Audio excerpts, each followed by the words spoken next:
Vučić je za miting koji je pravio i terao narod iz onih 1200-300 autobusa koje je dovedo, mogao da kupi 5 magnetnih rezonanci. A ne da se SMS porukama šalje i da se kupuje da bi se Srbija mogla da leči blagovremeno. To je jednostavno priča za malu decu.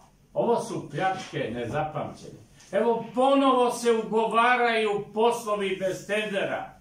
Milijarde se troše, peru, otimaju, a neko će to morati plaćati. Ali sve, hvala Bogu, ima papire svoje.